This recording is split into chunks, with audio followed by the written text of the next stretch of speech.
Buenos días, estamos en Conversando un Café en Crónica Digital con Valesca Naranjo, antropóloga, Fuerza Común, con Camila Guayo, psicóloga, Izquierda Libertaria, con Juan Andrés Lagos, periodista, miembro todavía de la Comisión Política del Partido Comunista. Ya sabremos, después nos contará si si seguimos en eso o no. Oye, bueno, y bueno, esta semana se van dando fenómenos que se van repitiendo, que están siendo permanentes, ¿no? Yo agregaría tal vez a lo que ha ido ocurriendo y que yo creo que el ciudadano común eh, puede tener esa percepción, esta situación de la naturaleza, ¿no? Que nos da esta idea del eclipse. Este eclipse que vivimos, lo tuvimos ahí al frente, que trajo un poco más de frío, acá los que estamos en la región metropolitana, lo vimos y lo disfrutamos de otra manera. Eh, pero que sin embargo, dentro del ciclo político, eh, pareciera ser que hay sectores, ¿no es cierto?, ligados a las élites, a este mundo, ¿no es cierto?, de estos poderes fácticos, que quieren imponer un un eclipse permanente, ¿no es cierto?, a esta luminosidad del movimiento social, a esta luminosidad, ¿no es cierto?, que significó el 18 de octubre y, por cierto, la votación de octubre de este año, ¿no es cierto?, para definir si había cambio constitucional o no. ¿Y por qué digo esto? Porque existen una serie de movimientos, la instalación de ciertos personajes dentro de la Corte Suprema que son conservadores, el Tribunal de la Transparencia, esta reticencia, ¿no es cierto?, a ampliar los 155 escaños reservados para el mundo de los pueblos originarios y integrarlos a los 155 existentes y por tanto a restringir desde ese punto de vista, ¿no es cierto?, otras formas de participación. Pareciera ser que estamos en esta tensión en un momento del partido, como diría algún comentarista por ahí de mediados de los 80, donde salió, ¿no es cierto?, la pierna en alto y vamos golpeando más de los tobillos hacia arriba. Eh, y, y ese es el escenario que estamos viviendo. No sé qué les parece a ustedes, cómo lo perciben ustedes este momento.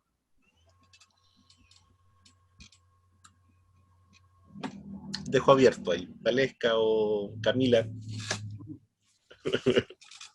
Pasándonos la pelota. Claro. Hola.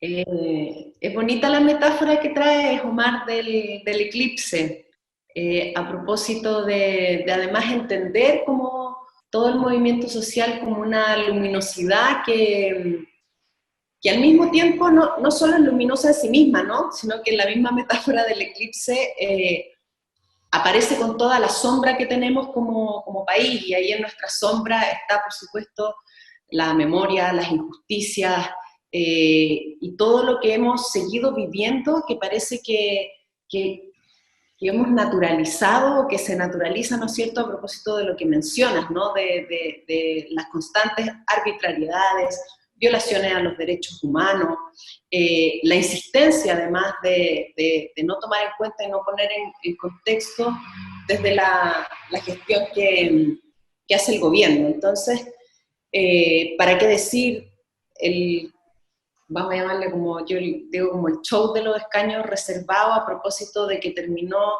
siendo muy por debajo de lo que se habría esperado a propósito de tener una constitución con legitimidad, con escaños, por supuesto, aparte de los 155. Entonces, me parece que efectivamente, ¿cómo decirlo?, tenemos que mirar con luz esta sombra y hacernos cargo, gestionarla, pero como lo hemos dicho tantas veces acá, ¿no?, como gestionarla desde los roles de trabajar y seguir trabajando en mira a que tengamos condiciones en el proceso que está cada vez más cerca de la nueva constitución y lo que va a ser en adelante perdón, todo este año.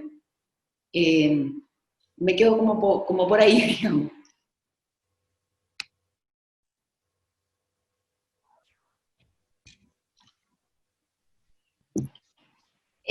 Bueno, primero saludarte Valesca. Siempre un gusto estar acá y yo creo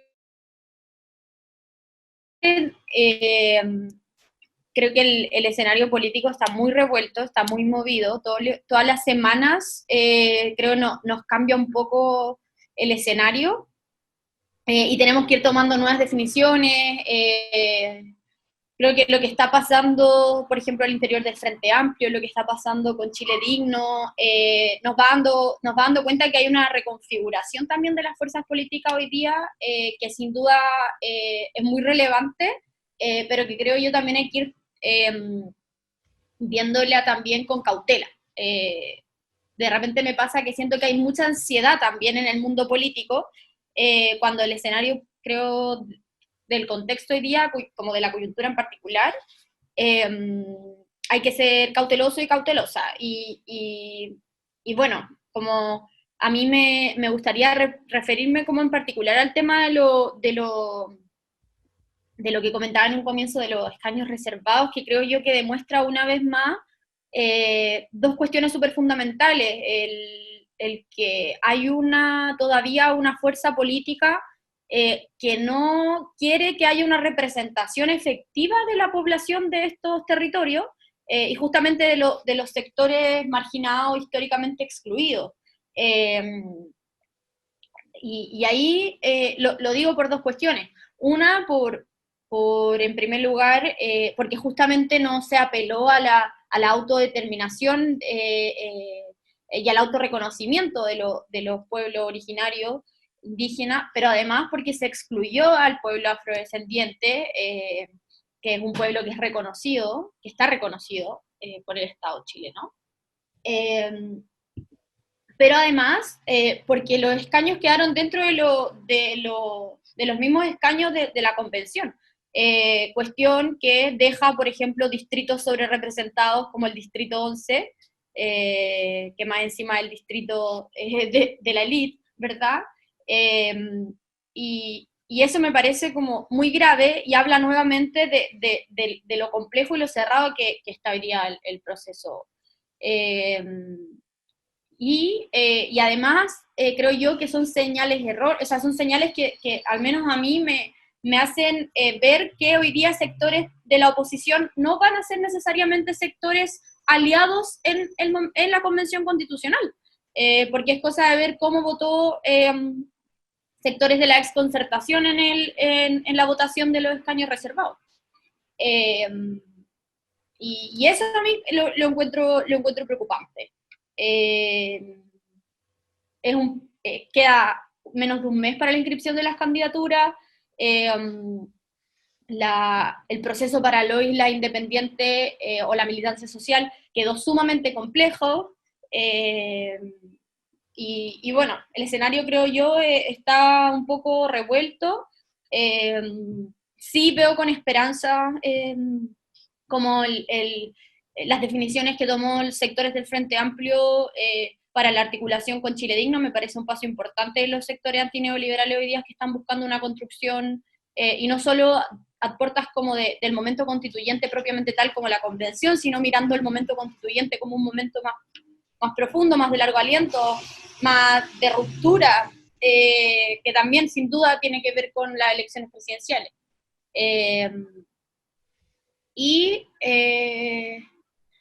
Como eso como una cuestión general. Creo que igual sería interesante que pudiésemos ahondar en el tema de la discusión respecto al indulto a los presos políticos de la revuelta y las presas. Porque creo que es un tema que marca también el cuán democrático también es este proceso hoy día. O sea, eso lo hemos conversado en otros jueves, como que finalmente también hay una falta de democracia en este proceso si contamos con presos políticos. Y a mí me preocupa que hay una relativización también de ciertos sectores de la oposición de esta prisión política. Eso. Juan Andrés. Sí, yo me sumo a lo que dice Valesca y Camila, creo que estamos, bueno, y a tu primera imagen, Omar, yo creo que estamos en un momento, se nos junta todo, ¿no? Yo agregaría esta expectativa, o sea, la realidad respecto a la vacuna y la expectativa que trata de instalar Piñera como una cuestión que poco menos que ya estamos en el momento en el cual la vacuna llega, en fin, y luego viene una serie de informaciones más autorizadas, ¿no? Colegio médico, asociaciones epidemiológicas que van aterrizando y dicen, bueno, esta es una muy buena noticia, pero es un proceso que comienza y que su realización va a durar y va a ser prácticamente todo el próximo año. Entonces, son muy distintas las formas de tratar de instalar realidades o expectativas y que son altamente peligrosas en un momento en el cual efectivamente tenemos una situación de pandemia que es muy preocupante por lo que está cursando, que no se descarta que hayan comunas en Santiago que vuelvan a la cuarentena total, se habla de Puente Alto, La Florida, que son las dos comunas, una de las más grandes en toda la región metropolitana, en fin. Yo creo que estamos en un momento bien difícil. Le agrego lo que está ocurriendo en el sector público. Es muy complejo porque el sector público es un sector, me decía en la mañana un colega en otro medio, claro, el sector público es el faro de todo el mundo del trabajo en Chile, incluido el sector privado.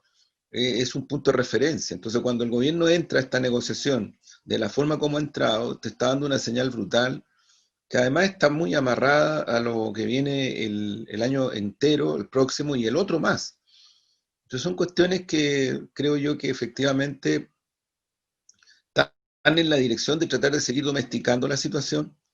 Yo también creo que lo que está ocurriendo con prisioneras y prisioneros políticos, en la realidad, esta negación que se hace, ya no es solo una persona, o sea, el otro día era la senadora Goix, pero ahora salió el expresidente Frei Ruiz Tagle, salió José Miguel Insulza, en fin, ya hay una decantación, digo, pero también una práctica de un poder judicial que asume también esa situación, o sea, son pocos los procesos judiciales donde no se ha aplicado protocolarmente la ley de antibarricadas y otras que implican, la senadora Adriana Muñoz hablaba de más de 800 prisioneras y prisioneros políticos que se le está aplicando la prisión preventiva, ¿no? O sea, llevan presa y presos meses, van para el año, y están presas y presos por prisión preventiva.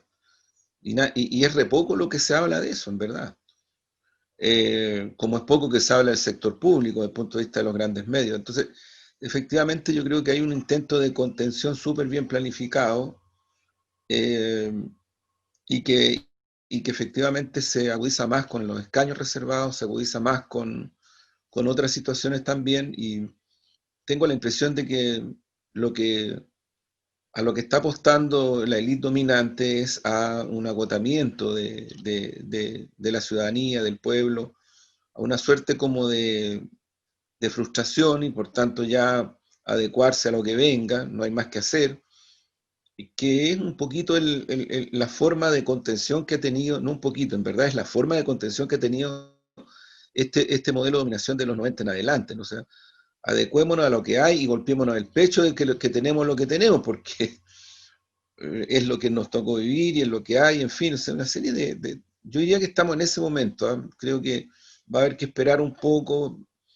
creo yo que si esta situación lo que no considera es una reacción subjetiva de un campo mayoritario en el pueblo chileno que me da la impresión que desde el punto de vista de asumir de que con mucho sacrificio las cosas las tiene que cambiar a punta de ñeque, a punta de calle, a punta de territorio, a punta de unidades y fuerzas populares y sociales, eso creo yo que este otro análisis no lo considera, digamos, no lo contempla. Pero hay que esperar, hay que ver qué va a pasar, por ejemplo, digo nomás el día del Año Nuevo, porque claro, la otra vez no estábamos en pandemia, pero el Año Nuevo pasado fue impresionante lo que ocurrió no solamente en la Plaza de la Dignidad aquí en Santiago, sino que lo que ocurrió en muchas partes del país, donde la gente optó por recibir el Año Nuevo en conjunto con otra gente. Para mí eso fue lo más importante. Y fui para allá, para la plaza, acá en la Plaza de la Dignidad, y era impresionante, llegaba gente con sus mesitas, había lugares donde había incluso música, era impresionante la forma como se optó por hacer una fiesta popular colectiva, eh, y no ocurrió nada, o sea, nada en el sentido de que hubieron formas de represiva al final, pero en general fue todo muy pacífico, fue todo muy solidario, muy activo. Hay que ver qué es lo que pasa este año. Por ahí me quedo. Eh, bueno, yo reflexionaría un poco sobre este tema del negacionismo, esta dimensión, ¿no es cierto?, de decir que, porque es grave decir que no existen. Fíjate que hay una entrevista de esta conversación que tuve con Luis Bacache, que es médico psiquiatra. Él decía que uno de los elementos centrales eh, que los gobiernos autoritarios usan, que usaron las dictaduras, y por cierto, ¿no es cierto?, quienes quieren seguir instalando su orden, cuando se trata de presión política, no solamente la negación, sino que es negar al otro, anular al otro en su dimensión, ¿no es cierto?, de luchador social. Y por tanto restringirlo al concepto de delincuente. Por tanto, ¿no es cierto?, desde ese punto de vista, eh, desde ese punto de vista, me parece que estamos asistiendo a eso y con sectores dentro de la vieja concertación, ¿cierto?, que se hacen partícipes de esto. Porque es evidente que para cualquier gobierno que quiera teñir de democrático, venir y aceptar la dimensión de que tiene una personas bajo el concepto de prisión política es difícil, no es fácil. Lo más sencillo, ¿cierto?, no solamente para el gobierno, sino que para las propias instituciones, es decir, que no existen. Y eso es lo que ha ocurrido también, ¿no es cierto?, cuando uno escucha a abogados, a especialistas, a algunos académicos, ¿cierto?, que se excusan en que la situación pareciera ser que tiene que ver con una dimensión interna del procedimiento en sí mismo.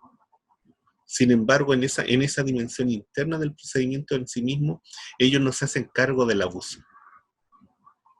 No se hacen cargo de que hay un principio abusivo en el propio procedimiento, pero que además ese principio abusivo, ¿no es cierto?, tiene ciertas características porque no se da con todo, sino que se da con sectores, ¿no es cierto?, que no tienen la capacidad de poder defenderse, porque ese principio abusivo no se da con el hijo de Carlos Larraín, porque ese principio abusivo no se da, ¿no es cierto?, con Lavín, no se da con Delano, no se da con estos personajes ese principio abusivo, sino que ese principio abusivo está instalado, ¿no es cierto?, con jóvenes, con muchachos rebeldes, que a lo más destruyeron alguna cosa, que incluso pudieron haber quemado alguna cosa y que tendrán que venir, ¿no es cierto?, y ser juzgados por eso. Pero una cosa es esa situación y otra cosa es este limbo institucional, este limbo judicial en el que se les tiene y al que no se le quiere definir bajo ningún punto de vista. Entonces yo creo que hay un tema que tiene que ver con esta opacidad de poder, insisto, con la imagen, ¿no es cierto?, de este eclipse, de esta necesidad, de esta oscuridad del orden, de esta opacidad del orden que se extiende. No sé qué les parece eso, muchachas, como para reflexionar un poco más profundo desde el punto de vista de esta discusión, como te digo, que es delicada. Camila.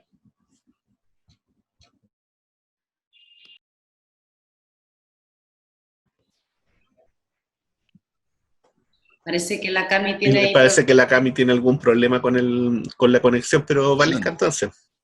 Vamos, que está muy bueno el planteamiento que haces, Omar, con esa profundidad, porque de hecho estaba pensando que en Latinoamérica se da mucho como esta como construcción de la identidad colonial, muy desde la negación. De hecho, incluso hay algunos estudios como más desde la filosofía que hablan como de una filosofía política en el colonialismo latinoamericano, donde la negación en vez de la integración, así fue como la pulsión que fue construyendo la noción de república y de Estado-nación que se constituyó en Latinoamérica.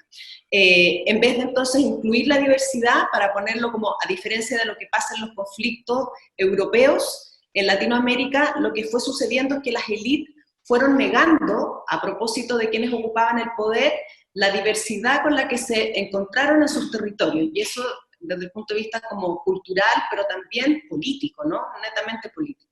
Y entonces el juego de las élites permanente, de esta negación, que al transformarse en una dinámica que al mismo tiempo es cultural y en ese sentido muy profundamente arraigada y legitimada en la manera que tenemos de hacer sociedad, de construir sociedad, se terminan haciendo como nuestras conquistas sociales y culturales, muy desde el borde, ¿no? Muy desde una tensión, sabemos, ¿no es cierto?, ahí en la historia, para hacerlo en una lectura muy gruesa, ¿no es cierto?, que en los años 20, un momento como de avance de la cuestión social, es un avance que viene desde el borde, o para decirlo de otra manera, como desde el desborde. Y ese desborde y esa pulsión que rompe como las barreras y va como haciendo avanzar a que la sociedad sea más democrática, más inclusiva, más justa, etcétera, que ganemos derechos las mayorías que no están dentro de las élites y vayan adquiriendo reconocimiento, efectivamente es bastante parecida esa dinámica en lo que observamos hoy día a propósito del movimiento social. Y los argumentos son muy similares. Se habla del argumento, es más, se tiende a mirar desde las élites todo el movimiento social desde esta idea de criminalización de la protesta. Y entonces la calle es como un espacio de violencia que no tenemos que legitimar. Y a propósito de ese argumento, entonces, como tú muy bien decías al principio, Mar, se eclipsa, se nubla, se le pone sombra no solo a la riqueza, sino que a la potencia política que tiene, que la sociedad, la comunidad, como decía Juan Andrés, a propósito, recordando el Año Nuevo, de cómo espontáneamente todos quisimos más bien compartir colectivamente a propósito de que teníamos la experiencia de octubre como una experiencia, sobre todo, yo lo digo para mi generación, inédita, ¿no? Más allá de las resistencias de la dictadura, una colectividad en este otro marco es muy distinta. Entonces, yo creo que es súper interesante como estar muy alerta de cómo las élites, desde la voluntad de mantener sus cuotas de poder y de no ceder poder a la sociedad, a las comunidades, al movimiento social, a las mayorías. Y eso desde un punto de vista, además, ¿cómo decirlo? Lo que quiero decir es que no es solo como desde los grupos que son mayoritarios, que son segregados, ¿no es cierto? También está como en una política y en una manera de que las élites ejercen su poder muy masculinizada. Entonces, y lo digo masculinizada en el sentido, sobre todo, de donde las lógicas de incluir, de colaborar y de verdad ceder poder, que creo que es parte del desafío lo que tenemos en cuestionamiento hoy día, es como siento yo la tarea de cómo hacemos que eso se haga carne. Que se haga materialidad. Y creo, y también lo hemos dicho en otras conversaciones, creo que la única manera realmente de hacer eso es hacer comillas, la pega, y eso quiere decir que es tomarnos de la mano en los territorios, en las comunidades, en las organizaciones, y no soltarnos. Eso vale mucho, y desde los feminismos es muy material, ¿no? De no soltarnos. la lucha y el instalar el feminismo en la conversación pública y la problemática que tenemos desde los microespacios hasta la estructura más grande ha sido una conquista a propósito de no soltarse, a propósito de no hacer el juego que nos instalan las élites permanentemente, porque tienen los medios de comunicación, porque son dueños del capital, etc. Entonces, me gusta mucho cómo lo planteas, Tomás, porque efectivamente nos permite mirar una dinámica y una estructura que viene a lo largo no solo de la historia de Chile, sino que también del continente, donde las élites permanentemente nos instalan su lectura y necesitamos estar muy alertas para sostener aquello que es puro desborde. La calle, el movimiento social es puro desborde, y es puro desborde porque nuestras estructuras de poder, nuestras élites, no siguen jugando al negacionismo. Tenemos que sostener y mantener que no se nos niegue más, no solo nuestra identidad y nuestra existencia, sino que nuestro derecho a participar, nuestro derecho a tener vida digna, nuestro derecho a tener derechos laborales más justos a propósito de los funcionarios públicos. By the way, digamos, o sea, está ahí una diversidad de funcionarios. Yo trabajé en el Estado 12 años a honorario, nunca tuve un derecho, y además me despidió el gobierno de Piñera, donde no tuve derecho a nada. Entonces, efectivamente hemos naturalizado la injusticia a propósito de que se invisibilice nuestra voz, y siento que eso es lo que tenemos que resistir con más fuerza que nunca, y requiere que estemos muy alerta, y requiere que generemos diálogo, y requiere que además en esto que mencionaba la Camila, que me parece súper atingente y atendible, que es que el Frente Amplio por fin toma una definición de acercarse y estar con sus aliados naturales. Siempre nosotros además lo sostuvimos desde Fuerza Común y en lo personal, con Chile Digno. Bueno, tenemos que hacer más acercamientos que además no solo sean populares. Necesitamos que estos acercamientos nosotros también los llevemos desde nuestras fuerzas políticas a los territorios. Necesitamos reactivar las asambleas, reactivar los cabildos, tener esta conversación y llevarla a los espacios que demanda la ciudadanía también de estar presente. Y eso es una manera, siento yo, en que también vamos a tener amarrado el proceso de la convención al movimiento social, porque es nuestra responsabilidad hacerlo y construir ese puente. Me quedo por ahí ahora que volvió la Cami.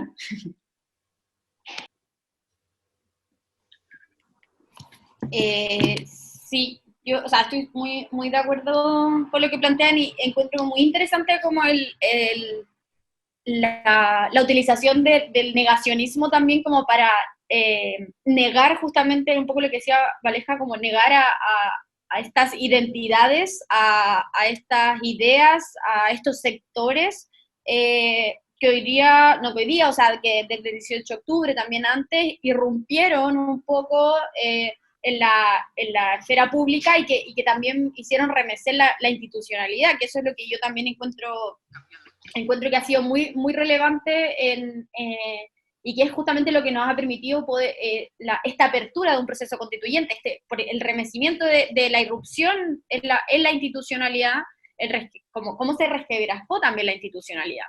Y que justamente una institucionalidad que se ha venido cuestionando desde el retorno de la democracia, la institucionalidad que dejó Jaime Guzmán, ¿verdad? Y que justamente, creo yo, hoy día el negar que, por ejemplo, existe prisión política en Chile, que no solamente lo ha hecho la derecha, sino también lo ha hecho sectores, o más bien sectores de la oposición lo han relativizado.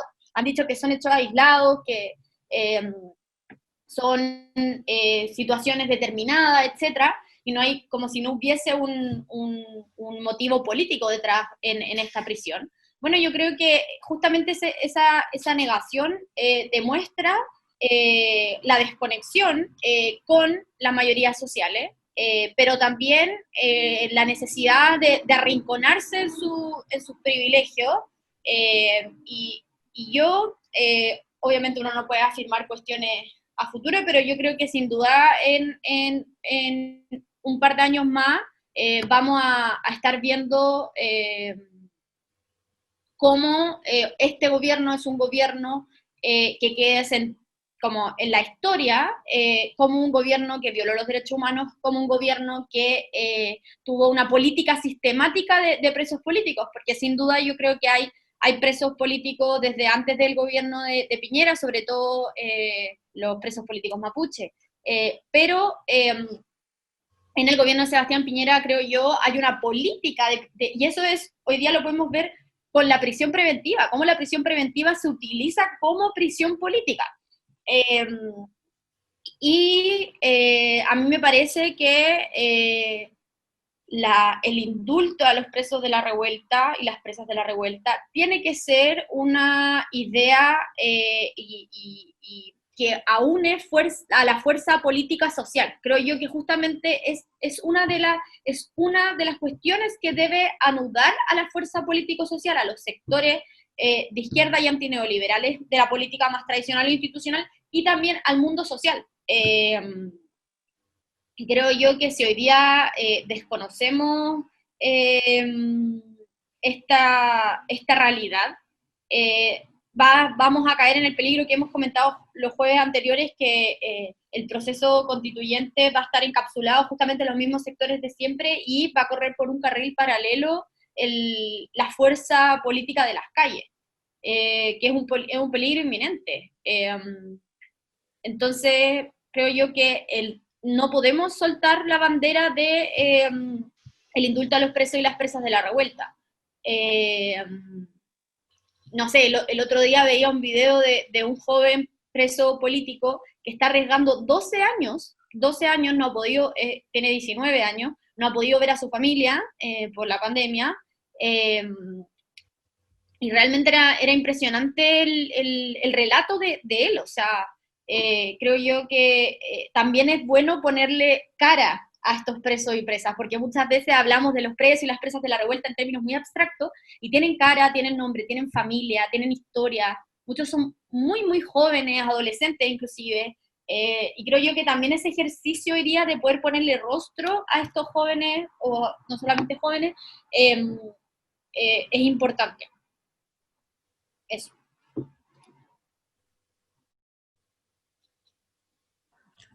Andrés. Sí, muy, muy breve. Yo estoy muy de acuerdo también con la descripción que hace Camila y Valesca. Solo agregar, fíjate, a mí, bueno, estaba pensando mientras escuchaba a ella, a Valesca y a Camila, seguramente también algo les tocó vivir del periodo de la dictadura. Estaba pensando cómo se negó sistemáticamente, por ejemplo, la existencia de detenidos desaparecidos. Impresionante. Más se sabía fuera de Chile, de que en Chile existían detenidas y detenidos desaparecidos que en Chile mismo. Los canales no hablaban de eso. Y hoy día en la mañana, con un amigo comentaba, porque creo que hay en Netflix, una serie que se llama La historia del rock latinoamericano, pero dicen que es muy linda y muy emotiva la que refiere al rock chileno, porque lo vincula a todas las situaciones de lucha popular, en fin, que efectivamente pues están vinculados, los prisioneros y otros más tienen una estrecha vinculación. Entonces, no sé, creo que ahí hay una expresión que no se puede, como decía Valesca y Camila, no se puede disminuir ni relativizar, aun cuando se le haga invisible, porque existe, y lo que están buscando, creo yo, desde las élites, ellos también saben que existen, ¿eh? Yo creo que saben. Lo que pasa es que ellos están tratando, como siento yo, de que evitar que se produzca este eco de reconocimiento, como el clásico y tradicional mecanismo del reflejo de la construcción cultural humana. O sea, tú te ves cuando te ves en el otro o en la otra, o te ves a ti mismo pero en una imagen, y te reconoce en la medida en que hablas. Te hablas aunque sea a ti mismo, o te hablas con otra o con otro, y finalmente termina siendo un compartir. Ahí adquiere sentido el propio ser. O sea, hay efectivamente situaciones extraordinariamente excepcionales, que las hay en las culturas humanas, que las hay en donde una figura ascética hace que una persona termine totalmente aislada del mundo. Hay ciertas situaciones de ese tipo, pero la imagen del soldado japonés que lo encontraron en una isla, estaba solo, después de 25 o 30 años, y él seguía pensando que la guerra no había terminado para él, porque no tenía ningún elemento, y él seguía en guerra. Entonces se escondía en las noches, andaba como en actitud de guerra y veía enemigos, en fin, no los había allá, pero él igual los veía, y cuando lo encuentran fue motivo de estudios muy profundos, porque ahí apareció este tema de qué pasa con una persona a la cual se le corta el tiempo referencial, el presente referencial. ¿Qué pasa cuando se le desconecta? ¿Qué pasa cuando no tiene factores de recreación o de reconocimiento? Yo creo que este es el mecanismo que están usando muy sistemáticamente en Chile para, yo diría, evitar de que estas mayorías nacionales tengan estas capacidades de reconocimiento. Lo miro en esa dimensión con mucha esperanza, porque creo que es muy, muy difícil en estos tiempos por las tecnologías, por las redes, por las formas que han adoptado los movimientos y las subjetividades, es muy difícil que logren opacar, aun cuando lo están intentando y lo van a seguir intentando, y es evidente de que hay una sistematización de tratar de hacer, vuelva a tu imagen, Omar, un eclipse permanente, ¿no? Por ahí me quedo. Como último tema les propongo lo siguiente, que frente a esta dimensión de esta discusión política, ¿no?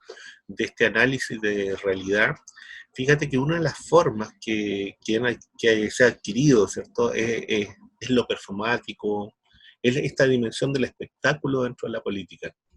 Y bajo esa mirada de lo performático, de lo espectacular, están estos personajes, ¿cierto? Que pueden ser algunas candidaturas, o que pueden ser también, ¿no es cierto?, algunos íconos que van apareciendo en estos momentos específicos, y de cómo pareciera ser que han sido algunas de las respuestas políticas ante esta incapacidad de poder canalizar por alguna vía más institucional, porque pareciera ser que lo institucional, allá a mí se me ocurre inmediatamente, la estaba buscando, esta idea, ¿no es cierto?, de estas autopistas reservadas, muy caras, ¿no? Pareciera ser que esta idea de hacer de la convención constitucional algo solamente para un grupo de personas que tengan el dinero para poder cancelar ese ingreso, y por tanto por otras vías van, ¿no es cierto?, vamos los patipelados, pues. Los que no alcanzamos no nos da como para poder ingresar a esa vía tan especial. Y ante eso surge, ¿no es cierto?, estas dimensiones de irrupciones, de irrupciones sociales, pero también de irrupciones culturales, pero también, ¿no es cierto?, de personajes paradigmáticos. Y estoy empezando, y pienso en eso, ¿no es cierto?, cuando lo coloco pienso en Pamela Giles, pienso en el propio Lavín, pienso en Daniel Jadwe, pienso en algún otro posible candidato que se está armando por ahí, y que no todos se les puede leer bajo la misma lógica, pero sin embargo eso también está muy presente. Yo no sé si ustedes ven eso desde la perspectiva que ustedes están analizando. A algunos tal vez estas categorías les sirven mucho más que a otros. ¿Cómo lo ven eso? Bueno, sí, yo estoy de acuerdo un poco con el análisis que tú hacías. Creo que, no sé, por ejemplo, hay varias cuestiones en esto. O sea, uno, por ejemplo, tiene que ver con esta figura de los y las independientes, que creo que para muchos y muchas ha sido bastante cómodo, cómo se ha enaltecido a la independencia política, pero no sé, vemos que Sole Alvear y Utembe Martínez se posicionan desde la independencia, tratando de, por ejemplo, llevar como constituyente a Clemente Pérez. Esto no prendió. O sea, ¿qué nivel de desconexión estamos hablando? Eso como anecdótico, pero creo que demuestra mucho cómo hay ciertos sectores que hoy día les conviene también esta figura de la independencia, tratando de eludir sus responsabilidades también en esta profunda crisis neoliberal.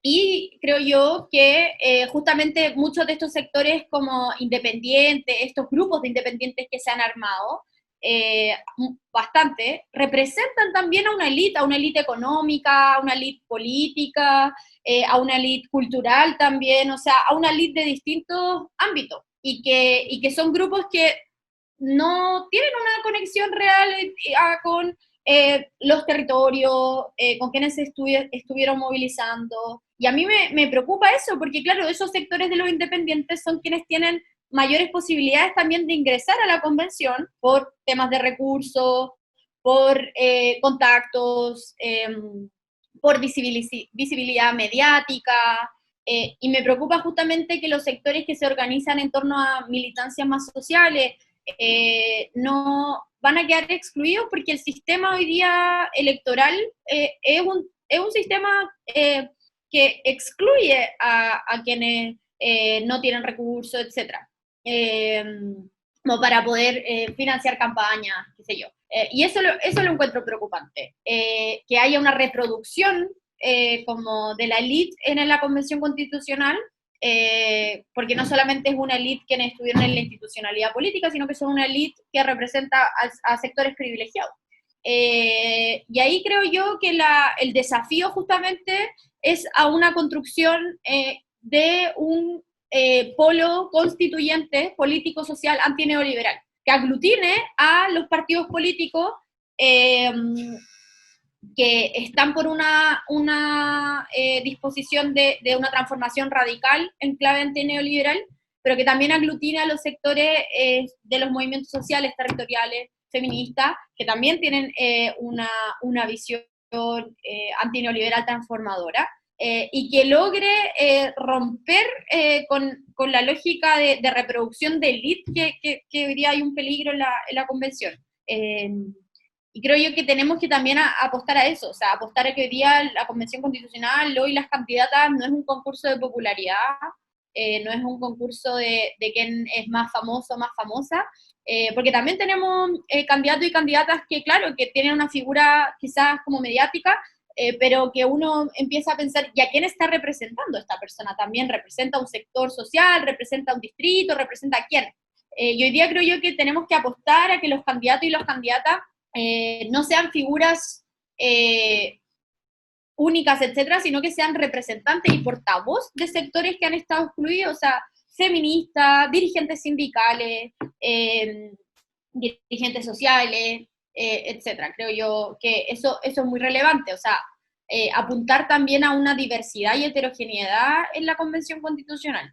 Y ahí, sin duda, la construcción de este polo tiene que apuntar también, y esto como que creo que lo he comentado en varias ocasiones en nuestras conversaciones, a pensar también en un programa de ruptura no solo del momento constituyente, sino también de las presidenciales. Y que hay figuras posicionadas, creo yo, en clave antineoliberal, pero que si no se dota de contenido social, esa candidatura puede caer simplemente nuevamente en una especie de pegar con chicle distintas siglas, partidos políticos, etc. Así que creo que es importante, es relevante que hoy día se están aglutinando en clave antineoliberal por proceso constituyente, también tengan en la mira las presidenciales del próximo año.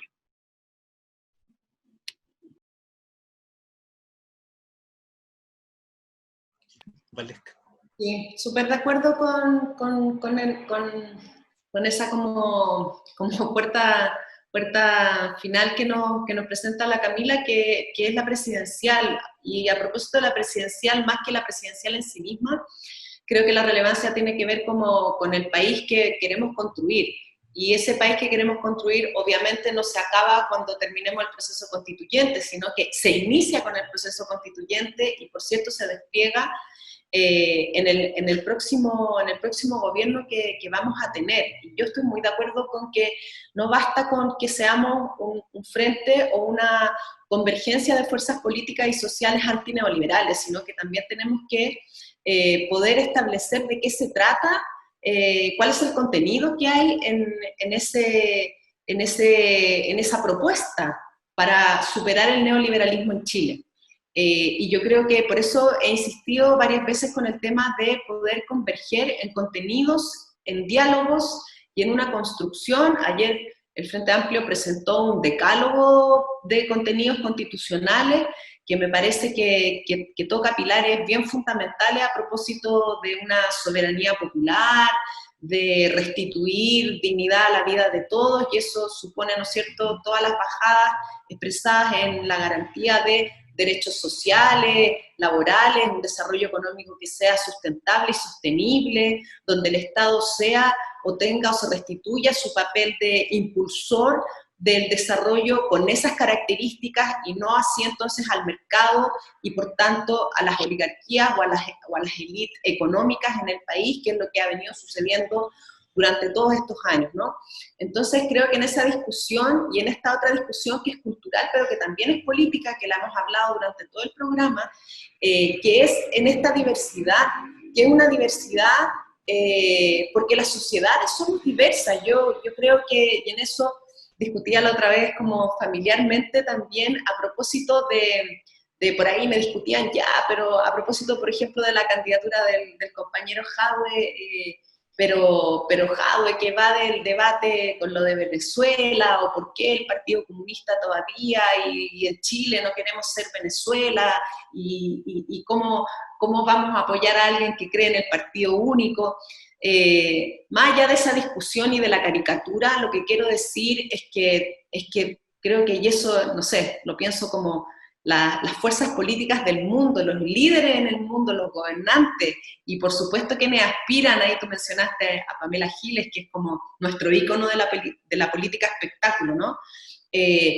Quiero ligar dos cosas, que la falta de contenido y de discusión, y en ese sentido de una politización en el buen sentido de la vida de las personas, ha generado o genera ese vaciamiento, ¿no? El vaciamiento de los contenidos de fondo, de los contenidos políticos, y entonces la política se vuelve mucho espectáculo, mucha forma, y ahí tenemos, ¿no es cierto?, las candidaturas faranduleras, que son como otro ícono de ese fenómeno.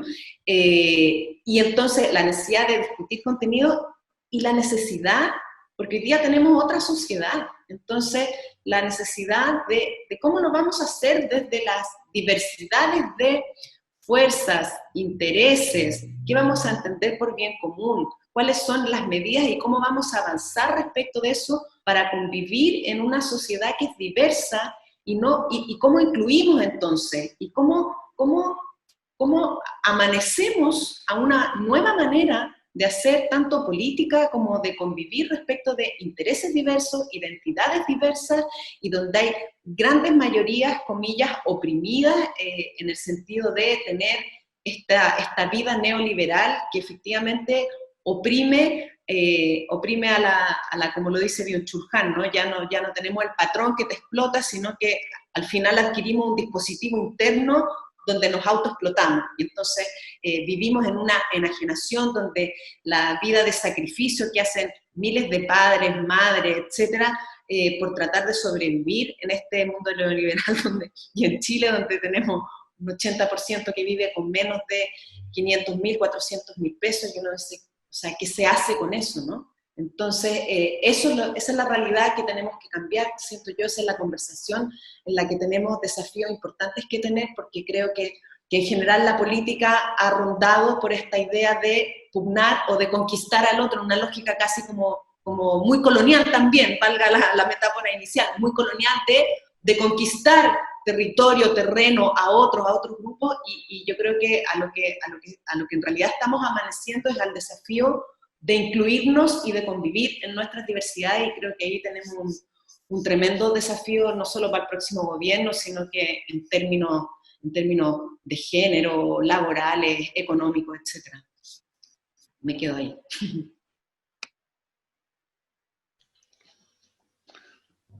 Mira, les propongo el siguiente ejercicio. Si uno hiciera una secuencia de la mayoría, o si no todos, los spots publicitarios que se han dado este año en televisión y lo que se están dando todavía, en todos los canales, incluido el entre comillas público, si hicieras una secuencia, tendrías que concluir que en Chile la hemos pasado el descueve. Hemos tenido más tiempo para la familia, claro, a lo mejor un poquito achoclonado, a lo mejor teniendo que compartir internet, pero en fin, pero lo hemos pasado súper bien. Y como decía Humberto Eco, y la asociación, porque la publicidad tiene un sentido de construir mentiras finalmente, es la conclusión, yo diría, más esencial que hace Humberto Eco al analizar la publicidad en distintos campos y en distintos niveles, construir mentiras para darle atributos de verdad a cosas que no las tienen, partiendo por la base que se trata finalmente de un ente mercantil, el que se está promoviendo, que es un producto, y se asocia a situaciones, a cuerpos femeninos con autos, por ejemplo, a productos que hoy día muestran, por ejemplo, WOM como una serie de estereotipos femeninos y también masculinos o de disidencias sexuales, con rostros, con aspectos muy disidentes. Podría uno incluso asociarlo a gente que uno lo encuentra en las protestas, pero la clave es el celular, ¿no? El que están comprando.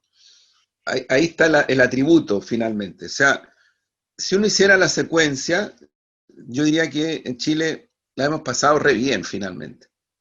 Y a pesar de todo y lo difícil, la pasamos bien.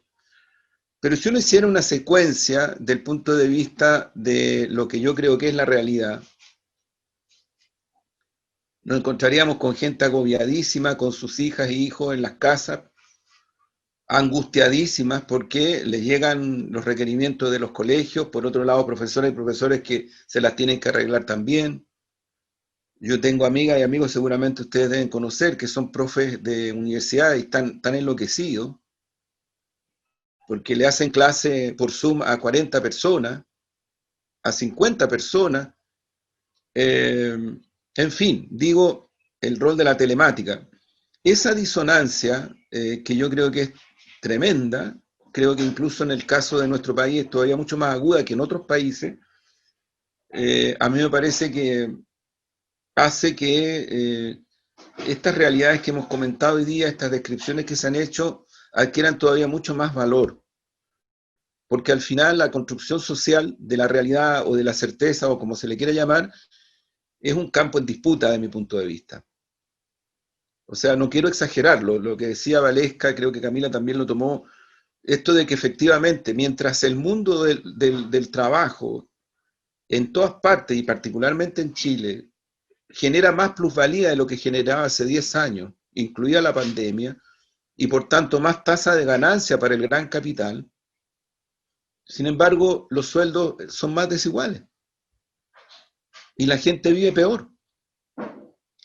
O sea, si uno esto se lo dice a Piñera o a un Luzzi, que tiene mucha conciencia de esto, te van a decir, pero es que eso es lógico, es totalmente lógico, nosotros tenemos que ganar mucho más y ustedes tienen que perder mucho más. Te lo dirían como parte de la realidad, ¿no? Entonces, creo que ese campo en disputa, desde el punto de vista de lo que es la construcción colectiva, social, también individual, a propósito de los dispositivos mentales, que efectivamente ya están. O sea, no es que uno esté haciendo imaginación futurista, no, ya están. La agenda CETIC se quedó corta, porque la agenda CETIC, te decía, yo me recuerdo, alcancé a hacer clases, estuve mucho con comunicadores en distintas partes del mundo muy conectados con eso, pero eso en la década del 70, 80. La agenda CETIC te decía, mira, no te dicen lo que tienes que leer o conocer, te disponen mentalmente a lo que tienes que conocer, te disponen mentalmente. O sea, ya no es que te cierren solamente las opciones de conocer, sino que la disposición. Y con el dispositivo que hoy día está en curso, y que yo creo que el próximo paso es efectivamente la conexión al sistema nervioso central directa, ¿no? que de alguna u otra manera no de alguna otra manera, sino que definitivamente te va a ordenar la realidad desde tu propio dispositivo neuronal, pero ese dispositivo lo hace alguien, no es que sea una opción, pero te lo presentan como opción, como si fuera potenciar el campo de las libertades. Eso en contraste con esta realidad, insisto, de la pandemia, de la desigualdad, de lo que decían ustedes, los bajos salarios, en fin, los encierros, yo diría, no, obviamente que no ayuda a la sociedad, más bien le genera una angustia muy profunda, porque en el fondo le impide que ese efecto de reflejo que ya venía desde las cavernas, que el ser humano siempre ha buscado, porque lo necesita, no porque opte. Yo ahí pongo el punto, en ese sentido el arte no es una opción, es una necesidad. Porque sin arte tú no tienes posibilidad de construcción identitaria. Y sin construcción identitaria no eres nadie. Eres un sujeto o una sujeta que anda en una cosmovisión que puede ser carente de sentido. A ese extremo lo llevo. Y yo creo que la apuesta que se hace en Chile, que se critica poco desde el sistema medial hegemónico, es esta. Yo te digo, nosotros a proporción de habitantes, tenemos casi 22.000 muertos por pandemia. A proporción de habitantes somos el 8º país con más muertos en el mundo. A proporción de habitantes. ¿Qué es lo que hicieron en Estados Unidos? En Estados Unidos domesticaron. Al comienzo hubo alarma y se transmitió incluso al mundo, pero hoy día llevan más de 200.000 muertos. Pero están domesticados, lo asumieron, lo internalizaron. Y yo creo que aquí en Chile lo han hecho igual. Es el mismo mecanismo. Pero ese mecanismo, que es un mecanismo colectivo social en ese sentido, si tú lo llevas a la realidad subjetiva, no te puede impedir que las personas, las familias, los grupos, las comunidades que están insertas en las situaciones de angustia respecto de la pandemia no lo viven igual, lo viven emocional, subjetivamente, en fin. Yo creo que esa disonancia es re importante, cierro con esto, porque eso es lo que explica lo que decía Valesca, si yo no me equivoco, yo creo que la otra vez les compartí me lo mandó un colega, una columna de opinión que le escribió en los 90 Vial Correa, un columnista, que es un hombre de medio derecha, no sé, creo que murió ya, sobre esto de que no lo vieron venir. Esto que no lo vieron venir. Es que en Chile nunca la élite ha visto venir nada. Esto es verdad. El año 20, efectivamente, aquí hubo revueltas populares, el 30, hubo golpes de Estado, movimientos militares, hubo una república socialista encabezada por Marmaduke Grove, fundador de la Fuerza Aérea, que duró 10 días o 12 días, impresionante, se declaró la República Socialista de Chile. Eso se conoce re poco, la gente no tiene ni idea, como si fuera una cosa. ¿Qué fue eso? Sí fue. Y eso deriva en el gobierno de Pedro Aguirre Cerda, con revueltas populares, en fin, revueltas obreras. Bueno, Vial decía, es que lo que pasa es que ha pasado siempre, para la huelga de la chaucha, cuando salía la gente a la calle y rompían vitrinas en el centro, las vitrinas en ese tiempo en el centro de Santiago eran como una cosa así, vitrinas, era como lo máximo. Y salieron estos personajes que nunca los vieron venir, que no existían, y rompieron la vitrina, hicieron pedazos, y también quemaron micros en ese tiempo. También quemaron micros. Entonces Vial escribía eso en los 90 y decía, claro, lo que pasa es que ahora no está pasando eso. Capaz que pase. Miren, en los 90 lo dijo. Capaz que pase, dijo. Porque nunca lo ven venir, siempre lo ocultan. Su modo de vida es siempre tratar de ocultar esta otra vida, donde están las sombras, donde están los sujetas y sujetos reales, mayoritariamente, pero donde no existen. Yo en eso rescato, con todo lo contradictorio que puede ser, las construcciones mediáticas de otros países, donde a lo menos esto es reconocible en el cine, en la televisión, en el teatro, en la comedia. Yo creo que aquí hay grandes esfuerzos, hay gente que hace a contrapelo tremendo esfuerzo de todos estos ámbitos. Pero el sistema grosso, como dicen los argentinos, el sistema mediático grosso chileno es, hasta este momento, el actual, el realmente existente, es incontrarrestable. Y todavía tiene gran influencia. Yo creo que hay que, no sé, hacer todo para cambiar ese ese componente en el futuro. Ahí me quedo. Bueno, estamos llegando al final de este programa de conversación. Agradecer a cada uno de ustedes, Camila, Valesca, Juan Andrés. Invitar a Huérfanos con Maturana, el Café Crónica Digital, a disfrutar de ese espacio, aprovechar Que además, perdona, Omar, una conversación grata, ¿sí? Omar, que además es uno de los sobrevivientes, ¿no? Que además es uno de los espacios sobrevivientes, Sí, por cierto. muchos de esos, sí. Uno de los espacios sobrevivientes. Bueno, queda en la retina de esta conversación, a mí anoté algunas cosas. Esta idea, me acordé de un libro de Enrique Dussel, que se llama 1492, El ocultamiento del otro. Mira. Y creo que eso marca, ¿no es cierto?, de cómo se va construyendo socialmente nuestro continente. Eso a lo que se refería Valesca, ¿cierto? Y cómo eso va dimensionando, ¿no es cierto?, esta necesidad de no reconocimiento. Creo que también queda en el tapete esta idea de Camila de colocar rostro, de darle rostro a estos chicos, a estas chicas, a estas personas que están privadas de libertad. Hay una necesidad de eso, hay una necesidad de nombres, hay una necesidad de imagen, hay una necesidad de humanizarlos. Creo que también está el hecho de este peso de la realidad como un campo en disputa. Yo creo que esas tres ideas pueden también, tal vez, englobar lo que hemos estado conversando. Hay harto más. Bueno, agradecer, pues, que estén muy bien y muchas gracias. Muy bien, gracias Omar, gracias Valesca, gracias Camila, que estén muy bien. Chao, que estén bien. Chao. Un abrazo, chao. Chao. Chao. Chao.